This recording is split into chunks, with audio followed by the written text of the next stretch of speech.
A very good morning, students. Hope so you all are doing very well. Students, today's topic is business service. Unit number 4, chapter 4.1, business services, banking services and digital payment. What is a business services? It refers to the business that provide intangible products. मतलब कि ये जो business services है वो क्या चीज़ है? Intangible. कोई भी services है क्या provide करवाती है? Intangible product. Intangible product कौन से होते हैं? टू टाइप्स के प्रोडक्ट होते हैं, एक हमारे टेंजिबल प्रोडक्ट होते हैं और दूसरे हमारे होते हैं इनटेंजिबल। टेंजिबल को हम सीन देख सकते हैं, फील कर सकते हैं, लेकिन इनटेंजिबल को क्या है, हम ना ही टच कर सकते हैं ना ही हम देख सकते हैं। तो जो बिजनेस सर्विसेज है, बिजनेस में काम करने वाले एम्प्लॉयज को देख सकते हैं कि बिजनेस में काम क्या हो रहा है, कैसे हो रहा है, लेकिन जो जिसके द्वारा काम किया गया है, जिसने काम किया है, उस सर्विस को हम फील कर सकते हैं, हम देख नहीं सकते, ना ही हम उसको टच कर सकते हैं। तो बिजनेस सर्विसेज क्या है? It refers to the business that provide intangible product. हम इंटेंजिबल प्रोडक्ट के अकॉर्डिंग अपनी सर्विसेज को प्रोवाइड करवाते हैं। अब इसमें नेचर क्या है? Nature of business services, there are many types of nature. First is intangibility. Intangibility it means अदृश्यता। इंटेंजिबल कैसे है ये? क्योंकि आप इंटेंजिबल का मीन्स क्या है? हम सिर्फ फील कर सकते हैं, ना ही हम उसको देख सकते हैं, ना ही हम उसको टच कर सकते हैं। तो इंटेंजिबिलिटी में क्या है कि जो हमारी गुड्स एंड सर्विसेज है, सर्विसेज को कभी भी हम क्या करते हैं, प्रोडक्ट के बेस पे उसको देख नहीं सकते, ना ही टच कर सकते, ना ही हम स्मेल कर सकते। These are intangible. तो वो क्या होती है? आपकी इंटेंजिबल्स होती हैं। They can just only be felt. हम उसको क्या कर सकते हैं? सिर्फ फील कर सकते हैं। फॉर एग्जाम्पल, अगर एक बिल्डिंग है, बैंक बिल्डिंग है, हम बैंक बिल्डिंग में जो काम करने वाले एम्प्लॉयज है, बैंक की बिल्डिंग को देख सकते हैं, लेकिन हम जो बैंक में काम करने वाले एम्प्लॉयज हैं वो क्या काम कर रहे हैं हम उसको नहीं देख सकते, हम उसको फील कर सकते हैं कि हाँ बैंक में ये काम हो रहा है। तो ये इसलिए क्या है? Intangibility. Second is heterogeneity. Heterogeneity कैसे है? हेट्रोजेनिटी मीन्स असमानता। अब सपोज करो कि कोई कस्टमर आ रहा है, बैंक एम्प्लॉयज कस्टमर से बात कर रहा है, अगर कोई क्या होगा, पर्सनैलिटी होगा, डेवलपमेंट वाला पर्सन होगा, बात करने का वे होगा, तो हम उससे कैसे करेंगे? पोलाइटली बात करेंगे। लेकिन कोई ऐसा अनएजुकेटेड पर्सन होगा तो हम क्या करेंगे? मतलब कि अगर वो बिहेव, डिपेंड करेगा कि सामने वाला बिहेव कैसा कर रहा है। अगर वो पोलाइटली बात कर रहा है तो वो भी कैसे करेंगे? पोलाइटली आंसर देंगे। अगर वो रूडली बिहेव कर रहा है एम्प्लॉयज के साथ, हम कोशिश तो यही करेंगे कि हम पोलाइटली जाएं, लेकिन अगर वो फिर भी नहीं मानता तो हम क्या करेंगे? उसके साथ रूडली बिहेव करेंगे। तो ये क्या होता है? हेट्रोजेनिटी होती है। ये बिजनेस सर्विस की क्या बन जाती है? नेचर बन जाती है। थर्ड इज नॉन स्टॉकिंग, मतलब स्टॉक संभव नहीं। नॉन स्टॉकिंग कैसे है ये? कि सपोज करो कि अगर आपको एक ट्रक में सामान लोड करना है, ट्रक में जितनी क्वांटिटी होगी, जितना स्पेस होगा, उसके अकॉर्डिंग आपका सामान आएगा, लेकिन नेक्स्ट डे वो ट्रक कहीं और चला जाता है या किसी ने ऑर्डर नहीं मंगवाया, तो अब क्या होता है कि उस दिन आप सर्विस नहीं दे रहे हो, नेक्स्ट डे में आपकी जो आपका सर्विसेज प्रोवाइड करने का वे है सेम रहेगा।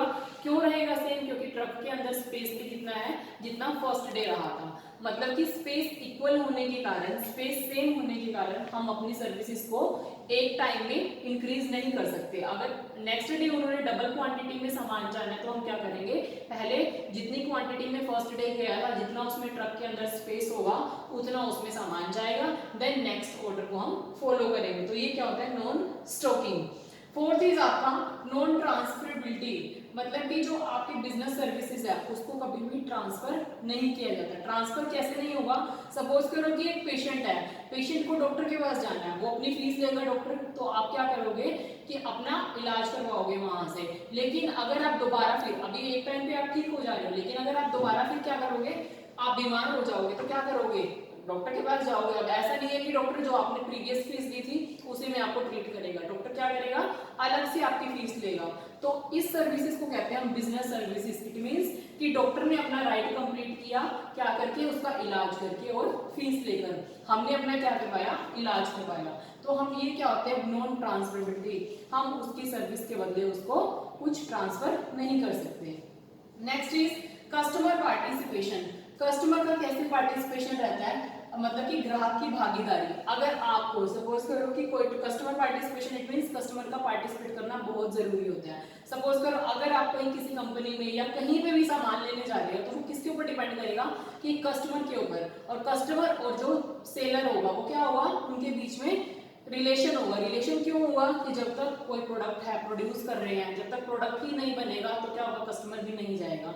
जब प्रोडक्ट बन जाएगा तो जब तक कस्टमर ही नहीं आएगा तो उस प्रोडक्ट का भी कोई भी फायदा नहीं होगा। तो इसमें क्या होता है, कस्टमर का सबसे ज्यादा पार्टिसिपेशन रहता है। फॉर एग्जाम्पल कि अगर आपने कहीं, आपको किसी स्कूल ने या किसी ऑर्गेनाइजेशन ने आपको कहा है कि किसी एम्प्लॉय को कि आपको एक ट्रिप ऑफर किया जा रहा है, आपने सिर्फ क्या करना है, हम गाड़ी भी भेज देंगे, सारा खर्चा किसका होगा, एक कंपनी का होगा, लेकिन आपने क्या करना है, सिर्फ सामान पैक करना है अपना और अपनी गाड़ी तक जाना है।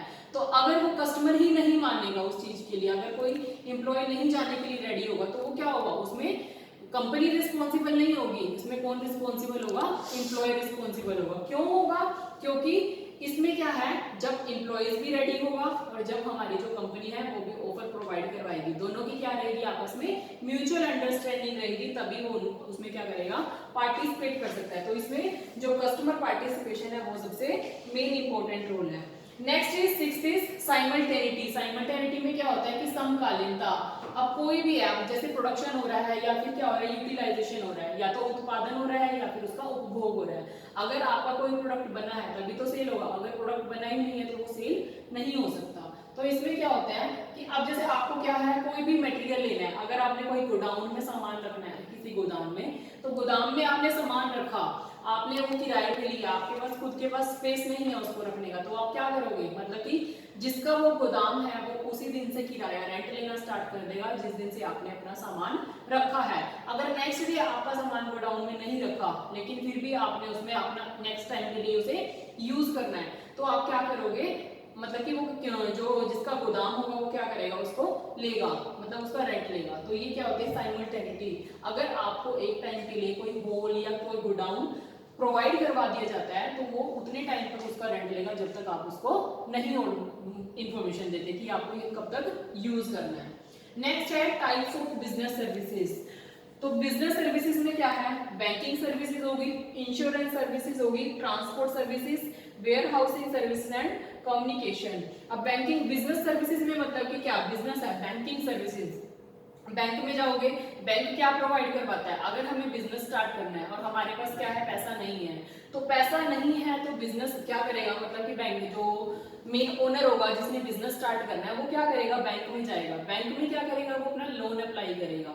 लोन वो तभी देगी जब उसके पास कुछ कॉपीराइट्स वगैरह होंगे। तो बैंकिंग सर्विसेज जो बैंक में काम होता है उनका क्या मेन मोटिव रहता है, सर्विस प्रोवाइड करवाना, वो लोगों के बेनिफिट के लिए ही हेल्प करते हैं। तो बेनिफिट बैंकिंग सर्विसेज में क्या कि एक तो लोन प्रोवाइड करने की सर्विसेज, अगर आपने कोई पैसे निकालने हैं या तो वो अपने आप क्रेडिट कार्ड डेबिट कार्ड के थ्रू निकाल सकते हो या फिर आप क्या कर सकते हो, बाय चेक ड्राफ्ट वगैरह आप फिल कर सकते हो। तो बैंकिंग सर्विसेज क्या है, लोगों के बेनिफिशियल के लिए बनाई गई है और क्या होता है इसमें लोगों को काफी बेनिफिट मिलता है लोन से रिलेटेड और बैंक चेक से रिलेटेड, जितने भी आपकी एंट्रीज होती है वो किसमें होती है, बैंक में होती है। Second is insurance premium services. Insurance services क्या होती है कि सपोज करो कि आप बीमार हो या फिर आप कहीं जाना चाह रहे हो तो आपने अपनी फुल चेक मतलब हेल्थ का इंश्योरेंस बनवाया हुआ है या बिजनेस से रिलेटेड इंश्योरेंस बनवाया हुआ है कि वो कि आपकी कब हेल्पफुल होगा, सपोज करो कि एक बिजनेस में इंश्योरेंस करवा रखा है आपने बिजनेस का, या तो आपका सामान चोरी हो जाता है, थेफ्ट हो जाती है, या फिर क्या हो जाता है वो